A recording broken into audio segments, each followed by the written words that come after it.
This is the last episode of Ninja News Japan for 2025. We have the winter break coming up. I will be participating in the break. I will be participating in the winter break. I often promise I will try to have an episode up before the break is over, and I usually fail because you got to do stuff. You got to do family stuff. You got to do obligation stuff. You got to go see your friends. You got to have a cocktail now and then. And it's a holiday, so I actually want to take my holiday. So I'm not going to make the promise. No, I'm not going to make the promise because I'm going to focus on other stuff anyways over the holiday if I have that time. What are we here for? We're here for the news. Let's get to the news. Japan has news. A town in Japan had a vote for mayor. That's not so unusual. That kind of thing happens all the time. They both got 16,724 votes equally, perfectly. So a dead tie. 16,724 votes. That's why this became a newsworthy. It's first of all, it's unusual to have an exact tie with that many people voting. So it's so rare. You got to wonder, what do you do when you actually get a tie? Tiebreakers in Japan. So this was why I found this interesting. What do you do if you got a tiebreaker? I actually thought they were going to rock, paper, scissors. In Japan, rock, paper, scissors is seen as the most fair way to solve any conflict. And it's so universally seen as fair. Like businessmen will do it and then not complain about the results. So that's just something to keep in mind. If you ever come to Japan and you want to make a decision, rock, paper, scissors it out and everyone's on board. So there are actually rules in place should there actually be a tie. And in Japan, if a vote comes to a tie, you break the tie by drawing lots. So they have a bunch of sticks and you pull out the sticks, and one of the sticks will be marked with, like, I assume black or something at the end. And you keep pulling out the sticks until you get the one that has the black mark. And then you win. You're now the winner. This law came into effect in 1950. Previously, up until 1947, if there was a tie, the older candidate would be declared the winner. So in the olden days, this is very Japanese, if you had a tie between two candidates, they would be like, well, the older one wins because he's the older one, and that's it. I don't know. That feels... Like, again, I understand how that works in a Japanese system where you have like a certain amount of respect for elderly people.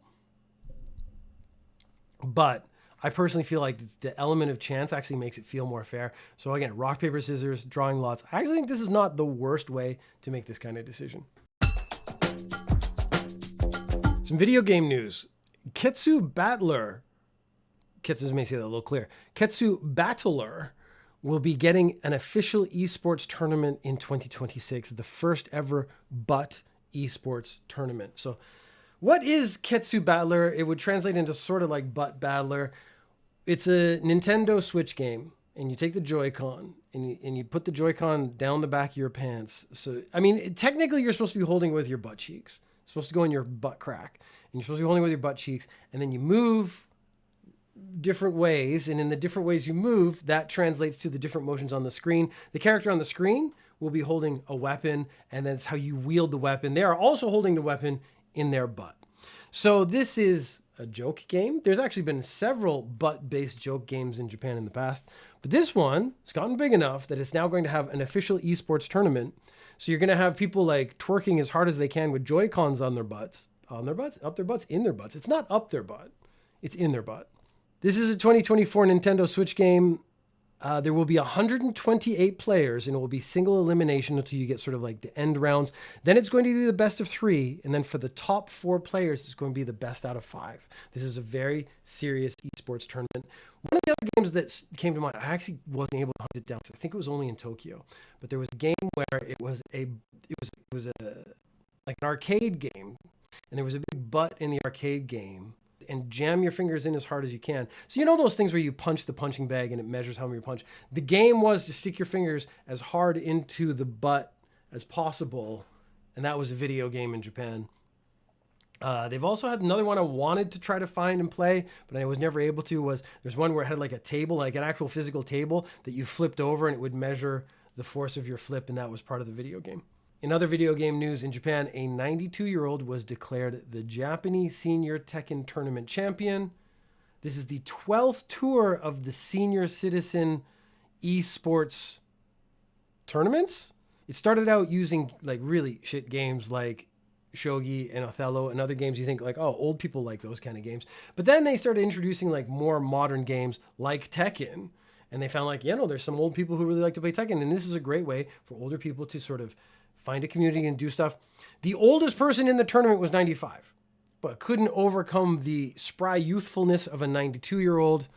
There were 8 elderly people competed in the Tekken tournament, but I think that's awesome because I'm going to be playing video games until I'm not physically capable. I think the problem with me is my eyesight's going to go, but I just touch the screen anyways, and I feel the pixels. And that's how I play video games as it is now because my eyes are garbage. A chief inspector was referred to prosecutors because he pointed his gun at a colleague multiple times. So basically they were doing training, and while they were goofing around during training, he would pull out his gun and he was pointed at his coworker. It's a colleague, so I assume his friend. Now, I don't know are you super comfortable with someone that you can point a gun at them, or do you actually like harbor anger at them, which is why you feel comfortable pointing your gun at them? The story is very salacious in that it sounds like, oh, he was pointing a loaded weapon at him, but technically the gun was loaded with paintballs. So it's not a paintball gun. It was loaded with bullets that had like paint in them, so they would explode. So it was still a training exercise. So I'm betting this guy thought, it's not real bullets. The paint's not going to hurt him, but at the same time, I bet it really could hurt him because it is still a bullet in an actual gun. He was given, this happened multiple times. Of course it did, because you're sitting around goofing with your friends. You want to impress your friends, even if you're like a 40-year-old chief inspector. You got to impress your friends and you're having a good time. You're like, woo, wave your gun around, flag a couple people. That's cool. Yeah, man, I don't know. I think even if I had a fake gun, I wouldn't point it at my friends. Like just instinctively, I'd be like, nah, don't point your gun at people. Just don't point your gun at people. That's just not cool. He has been suspended for 6 months, and he decided instead of serving the 6 months and then trying to return to duty as the guy who had a reputation for pointing his gun at people, he would just resign the next day. We did a story about the mayor who, instead of having meetings in meeting places or restaurants or public venues, said that those places were too public, and then sometimes she would cry or break down or be emotional. And she didn't want the people of her city to see her in this state of emotion. So she and her subordinate, who happened to be a male, would go to love hotels and talk about work. They didn't go to love hotels and do love hotel things. They went to love hotels to talk about the finances of the city, the problems the city suffers from, and how to solve those problems. They were solving problems one at a time at love hotels. It involved no fingering. Why did I immediately go there? In a love hotel, you're gonna go like have full on sex. And why did my brain immediately go like fingering? I think it's maybe that's like the most, in my mind, sort of the childish. It's the furthest a kid would go and, think that they've done something. I don't know why that just popped into my head. Like, it would be funny if they were not actually having like full on penetrative sex, if they were just fingering. I don't know why that just happened in my brain. It's gross and dirty. Maybe again, we're in a holiday. I'm getting ready for the holiday. Party mode is on, maybe something like that. So left in shame, this former mayor has been booted out, a vote of no confidence, resigned, is no longer mayor, has announced that she will run again. So I don't know how you get past that reputation. I'm the mayor who had meetings in love hotels and claimed that we didn't do anything other than fingering. But she's going to run again. And I guess this is fair, because if the people, knowing her background, knowing what she did, vote her back in, that's democracy. If you want a mayor who has her finger on the pulse of the city, then you vote for that mayor. If you want a mayor who is just willing to cry in public and stuff like that, you don't vote for her. You want someone who's like conscientious. But then this would be the second thing. So let's say she actually gets voted back in. Does she return to her habit of having meetings? And I say that for the people who are listening to the audio version with fingering quotes, having meetings at love hotels, because now it's proven to be acceptable because the people voted her back in, even though they know that she did this in the past. They're stamping it with approval. They're saying it's okay. She She's allowed to do it now. So there is sort of a secondary benefit if she gets voted back in. I'll be very interested to see where this goes. I don't think she's actually going to get voted back in. Permanent residence. This is something for people who listen to Ninja News Japan. You might want to come to Japan. You might want to live in Japan. You might think Japan's a great place to live. It is. For all the bad news I might talk about, Japan is one of the top places to live in the world, I think. It's a great place. I love Japan. No arguments there, no questions, no further notes. It has its problems. Every country does, but I think Japan actually tries to deal with its problems. I think that's one of the reasons why I like it as a country. But permanent residence, not the easiest thing in the world to get. They're jacking up the price. Previous story we did at Ninja News Japan was about how it was 10,000 yen. They're talking about raising it to 300,000 yen. Well, they're going to add more on top of that. The very conservative governments, like we got a lot of foreigners. Right now, there are 932,100 permanent residents in Japan. Almost 1 million people in Japan are permanent residents. I'm one of them. So if I exploded right now, you would have 932 and 99 permanent residents. Now, I'll be very honest. What do I contribute to society? Not a heck of a lot other than my kids. So I've produced children. My children are wonderful, brilliant, smart, beautiful children. They are going to contribute to society. They have made Japan better. I have not. So for whatever I take away from Japan, we can say that my kids put that back in and they do a better job than I ever could. Okay, let's just be honest. But I have permanent residence. And I think I have permanent residence because they're like, well, you've produced offspring. We don't want you to not support your offspring by leaving and going to another country. We want you to stay here, work your job, support your kids so they can be productive members of society. And then, yes, while I am a minus, you got 2 pluses. So, the math works out. They want to make a program that aims to integrate foreigners into Japanese society. So they're going to teach foreigners what good conduct is. Now, that is a little weird because that is very subjective. But I guess, they're saying Japanese standards. We want people to do this. They might get really condescending and be like, don't steal things. Because again, the way the media views foreigners, that foreigners commit all the crimes. I can tell you, having done Ninja News Japan for as long as I have, statistically, you just don't have enough foreigners committing enough crime for it to be that major of a thing. But there are ways to behave. There are things I didn't know. I'm certain I've made some social faux pas, but then I've had some Japanese people make some social faux pas towards me. Didn't get any apologies that way. The other element, though, is a Japanese language requirement. And it's weird because I absolutely agree with this, but I probably would fail. So they haven't decided what it's going to be, like how strict it's going to be, but they're going to add in an element of a Japanese language requirement for you to be able to get permanent residence. So someone like me, whose Japanese is really poor, for as long as I've lived in Japan, I work in English. I only speak English at home, and it was for the benefit of my children so that they could hear English all the time. So my kids' English is very good considering they've basically never lived anywhere else. But that's because I sacrificed my learning. If you want to make it sound like I've actually done this on purpose, my Japanese is very poor considering how long I've lived in this country.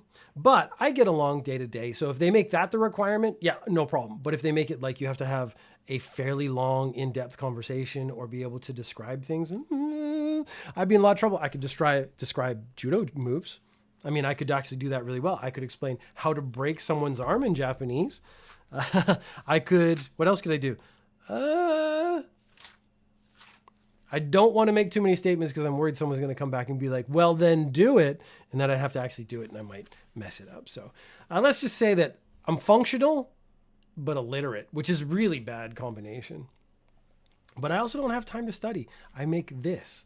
And this contributes a view of Japan to the world because, again, I love Japan. I love the world. I want Japan and the world to get along.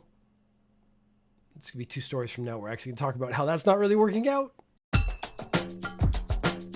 Shogi, that really boring chess game they play in anime, makes it seem like it's really cool. I have played Shogi. I actually don't know the rules. I've played Shogi in the Yakuza games. I've done so many Japanese cultural things in the Yakuza games. That actually might be give me a skewed view of the actual view. But I played Shogi, so I don't really fully remember the rules, but I know I've played one full game because you have to play the game to get 100%, which I did once. Those games are like, have way too many like sort of minutia to actually 100% them on a regular basis. But in my mind, shogi is the game that the really smart kid plays in Naruto. So it's one of those smart people games. It's like chess. A 6-time women's title champion got knocked up. So, I mean, she obviously wasn't focusing on shogi enough. I guess, or maybe she got knocked up strategically. Maybe it was on purpose. But there are rules about pregnant women playing because they have 2 brains at work. So they must be smarter than everyone else. I didn't actually understand why at first. And I guess it was just like, again, these are old rules back when they had different ideas, modern society. This 6-time champion's like, I don't think it's fair that I should not be able to play while pregnant, because the rule is she would have to miss matches during certain periods, and it would actually mean she would miss title opportunities. So that's problematic. If you are a multi-title champion and sort of your whole career right now will be based on winning matches, you want to continue to win matches to get, I don't know what the purses are like. I'm sure you get some money. Shogi, again, not being as popular as baseball or soccer, I bet you don't make that much, but that, again, it's her income. So the idea that she should have to stop for a period of time because she's pregnant seems really unfair. So she actually sent a letter saying, like, this is antiquated thinking. I can play while I'm pregnant. She can, or at least she can make that choice herself. The Shogi Association should not be trying to make that choice for her. The rules force female players to choose between championships and having children. She petitioned for a rule change. Only the next day, the Shogi Association apologized. They said they're preparing rule revisions to better reflect players' wishes, which I think is awesome because it shows, yes, they made these rules back in the day and everyone accepted them. And then someone came out and said, hey, I think these rules are antiquated. I think we should take a look at them. And the Shogi Association went, yeah, you know what? We're right. Let's do that. We're sorry that these rules don't really reflect modern times. Let's update the rules. I got a very positive opinion of Shogi all of a sudden. So I spent about half, I think, the last episode talking about the kerfuffle between China and Japan. So Takaichi said that should a unnamed nation attack another unnamed, very friendly nation to Japan, so she said she's not intentionally saying it, but talking about China and Taiwan, Japan might have to militarize and move in to protect Japan by protecting Japan's friends. So she didn't say anything that specifically. She just said, like, look, someone attacks one of our friends, we have to respond in kind. We have to protect our friends just as much as we have to protect ourselves. Again, very conservative leadership. She's talking about being tough. Good stuff. China then started locking stuff down, saying, don't go to Japan. So that went on for about 2 weeks. It's been 2 weeks since then. Since then, China locked radar onto 2 Japanese fighter jets. I don't personally really know what this means. I've played Ace Combat. And in Ace Combat, you get the like beeping when it locks onto you. It means a missile lock. So I don't know what a radar lock means. I'm assuming that's something similar. But it's enough to upset the pilots, for sure. Probably it makes a beeping sound, and beeping sounds are very annoying. China then says, no, we didn't do that. And then Japan's like, look, we got recordings of you doing it because, of course, we record everything that happens in an airplane. And then China goes, well, we do that to ensure flight safety. It's normal for all countries to just lock radar onto other airplanes. And Japan's like, nuh-uh, it ain't normal at all. You just like locked onto our things. You were trying to shoot us. You were getting ready to shoot us down. Okay, so that just went back and forth. They were like, yeah, for a really long time. And then it just kind of like drifted off, to be honest. They just kind of lost some steam. A ferry linking Shanghai and Osaka was suspended at the request of the Chinese government because the safety of the ferry could not be guaranteed, which doesn't mean anything. Like, I don't know if they're talking about pirates or some kind of like what has changed that actually is making it unsafe for the ferry to go between these two places. Of course, it's just the Chinese government saying like, we don't want things to happen. Then very recently, China came out and said, so they previously said, don't go to Japan. Because Japan's a terrible place. We don't want people to go there. But now they're trying to look for like ways to emphasize that. They said, don't go to Japan. There's earthquakes. Now there have always been earthquakes in Japan. This is actually factually correct. There are earthquakes in Japan. There were a couple of earthquakes recently.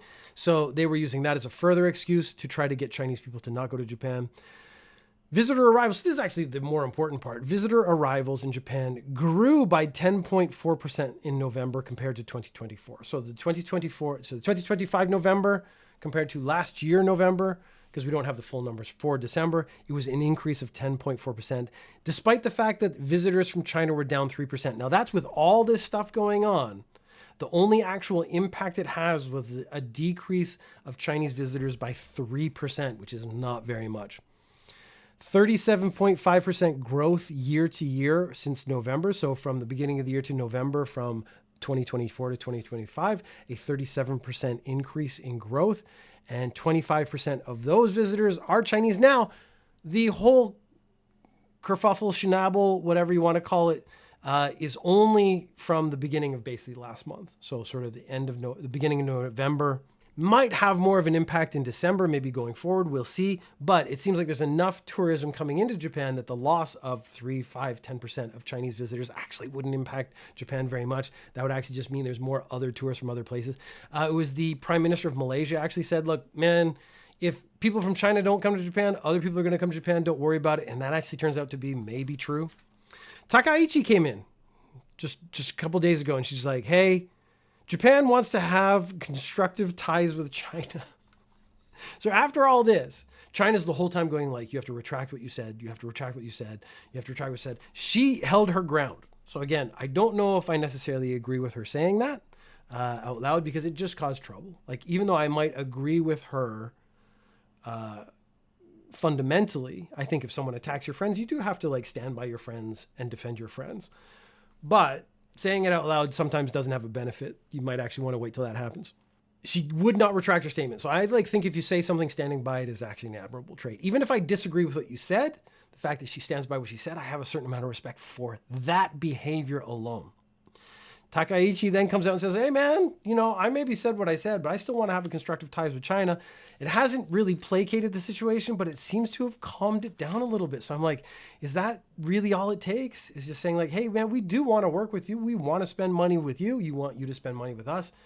So I'm very interested to see if this continues on to the new year and how it goes. It's obviously going to be ongoing for a very long time. A married man, when it goes on a dating app, he sees a woman whose status clearly states in her profile she doesn't want to date married men.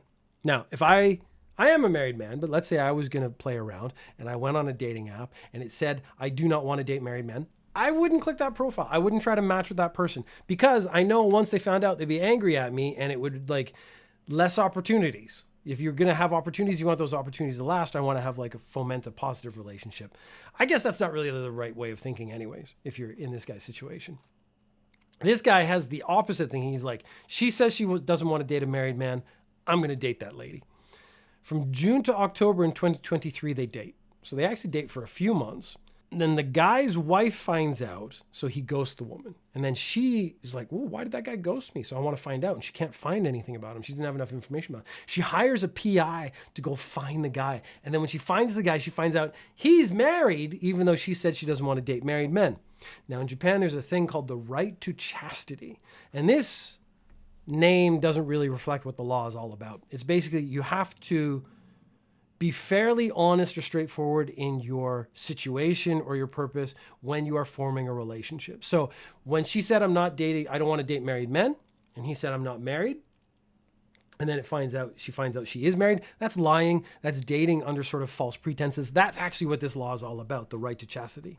It's really more of a right to self-determination. So like, I need you to be honest with me so I can decide if I want to pursue a relationship with you. So if I say to you, I am married, do you want to date? And you say yes, everything's above board. You can't really complain that I'm married later on.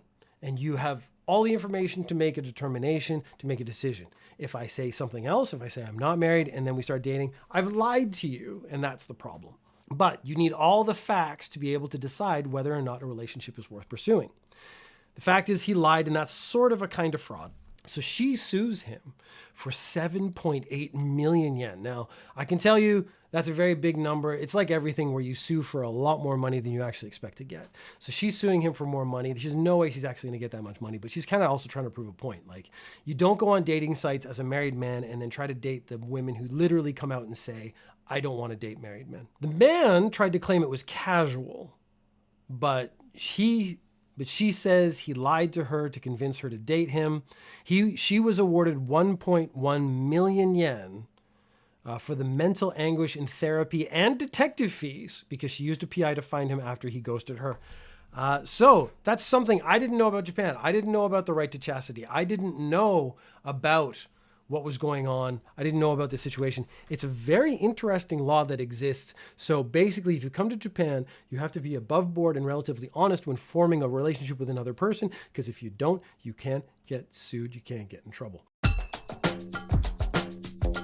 A 37-year-old company executive was arrested.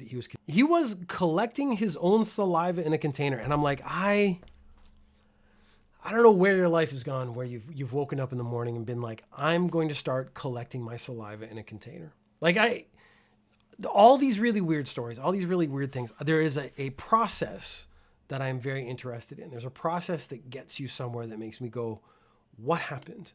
What happened to you? How did you get here? How did you get to a point in your life where you're like, I woke up this morning, had coffee, and I'm not happy with my life. So I'm going to start collecting my saliva in a container. Now, they don't say what the container is. It might have been a test tube. It might have been a box. I don't know, an Amazon box, something like that. Who knows? All I know is this guy woke up in the morning and thought, you know what? To make myself feel better, to be my own affirmation, I need to start collecting my saliva. And then I'm going to take that saliva out into the world and I'm going to see some people. I'm going to throw it on them. And because it's a man and men are gross, he sees the perfect vehicle for the receptacle for his collected saliva as women. He threw it on a 9-year-old girl and then again the next month on a 12-year-old girl. So 2 months, 2 separate incidents, probably more. There's always more, but probably more. He said like, oh, I'm going to wake up. Did he collect it for a month? And then like, how big is that container? Maybe it's a bottle. And then he just like finds a kid and throws his saliva on the kid. It is just, it's one of the grossest things I've ever heard. When he was arrested, he said, of course, stress from work. He said he did it 5 times between October and November. I feel like somehow this is so gross that it deserves more of a punishment that's actually going to get. Because I know technically no one was hurt in any significant way, but it's mentally there's anguish. It's physically, it's just disgusting. I want men to stop being disgusting. Yuhei Ono is a polygamist. Okay. He's married to one woman. They, as a couple, adopted another woman who was formerly his common law wife. So there's, again, getting into the wild aspects of these situations. He had a common law wife. I don't know if they broke up or not, but they weren't together anymore. He got married to a different woman, and then they, as a couple, adopted his former girlfriend, who was his common law wife, which meant they lived together for a very long time. They had a scam where he would meet women on X who were looking for sugar daddies. And so the 2 women would set up a secret camera, and it would look like a fire, the thing you pull to set off a fire alarm. And they would set that up in the room. And then they would record him having sex with the woman from X. Then they would barge in and go, what are you doing with my husband? You're committing a crime, because again, cheating on having sex with a married man actually can get you in trouble, as just sort of like the chastity law we just talked about. So you have to pay us 1 million yen. Otherwise, we're going to talk to the police and get you in more trouble. So this was the scam they were going for. And they would take these videos that they had and they would post them on the internet and make money off those videos. So they were having almost like a double scam, because they were trying to get money from the victim and then take the video that they had filmed of the victim unknowingly and post it on the internet and sell that on the internet. The police then he was suspected of a certain amount of crime. So they went to his apartment and he decided the appropriate action would be to jump from his 3rd floor apartment. That is 50 meters up. Out the window, and he broke his lumbar vertebrae. So he fell, broke his back, and then he's in the hospital. So the police are now searching his place. The women are also getting arrested, but the police are now searching his place. They found 860 videos with 100 different women, 37 smartphones. I can't even afford 2 smartphones, man. Like, this is something that makes me angry. When they say crime doesn't pay, I'm thinking, they got more money than me. They have more smartphones. They have more stuff going on. I mean, sometimes I think I should get into crime. I would be more careful than these guys. I think I would actually maybe be more successful at crime. I don't know. Of course, you say that, and that's when you get overconfident, and that's when you get caught. They had 3 laptops and 3 hard drives. So there were hundreds of videos. They think he says he was making 2 million yen a month uploading these videos to the internet. He's also being charged with kidnapping because he was keeping someone in the house. The police are now saying that he had brainwashed these women, and I don't know what to say. I am not capable of managing this many people. Like, I'm not capable of brainwashing women, this many women, and then managing them. He actually said, like, I want to have 4 wives, and I want those 4 wives to produce children so that I can live my life. So basically, they will work for him. He seemed to think that having a whole bunch of kids was going to make him enough money that he wouldn't have to work anymore. And I don't think that's how that works. I think if the more kids you have, the more work you actually have to do. Or maybe the women were all going to work, but he was going to stay at home. But I'm going to go ahead and bet that he was going to be a great dad. So I'm just lost as to what the actual goal here was. It seemed like sooner or later, this very fragile world he had constructed was going to fall apart. But going into the new year, there's one less polygamist on the street in Japan. And I hope you have a happy new year. I hope you have a great 2026. I hope you had a pretty good 2025. I hope everything gets better for you. I hope everything gets better for me in Ninja News Japan. And love you. Bye.